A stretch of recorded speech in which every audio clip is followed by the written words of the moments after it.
বাঁশখালীতে বন্যা পরিস্থিতি ও প্রশাসনের ব্যস্ততার সুযোগে একটি দোকানে হামলা, ভাঙচুর ও লুটপাটের অভিযোগ উঠেছে।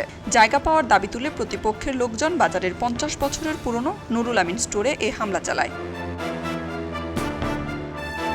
শুক্রবার সন্ধ্যায় বাঁশখালী পৌরসভার ৭ নম্বর ওয়ার্ডের দক্ষিণ জলদি জালিয়াখালী বাজারে এ ঘটনা ঘটে। এ ঘটনায় ব্যবসায়ী নুরুল আমিন থানায় অভিযোগ দায়ের করলেও এখনও কাউকে গ্রেপ্তার করা হয়নি। হামলা ও লুটপাটে তার ৩ লাখ টাকার বেশি ক্ষয়ক্ষতি হয়েছে বলে দাবি করা হয়েছে। ইতিমধ্যে ঘটনাস্থল পরিদর্শন করেছে পুলিশ।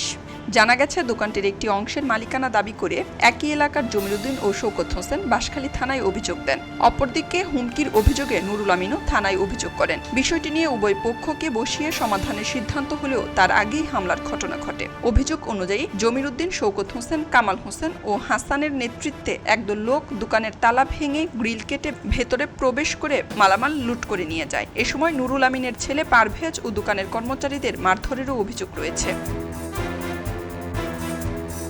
ব্যবসায়ী নুরুল আমিন বলেন, জায়গার দাবি তুলে দীর্ঘদিন ধরে তাকে হুমকি দেওয়া হচ্ছিল। প্রশাসনের সিদ্ধান্তের আগেই দোকান হামলা, ভাঙচুর ও লুটপাট চালানো হয়েছে।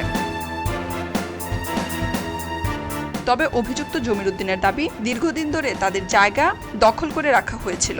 থানার পুলিশের সঙ্গে কথা বলেই তারা জায়গাটি দখলমুক্ত করেছেন। বাঁশখালী থানার ওসি রবিউল হক বলেন, বিষয়টি নিয়ে উভয় পক্ষই থানায় অভিযোগ করেছে। প্রশাসনের মাধ্যমে সমাধানের আগেই তারা দখল পাল্টা দখলে জড়িয়ে পড়েছে। আইন শৃঙ্খলা রক্ষায় উভয় পক্ষকে শান্ত থাকার নির্দেশ দেওয়া হয়েছে। খবরের কাগজ, নিখাত, নির্ভীক, নিরপেক্ষ।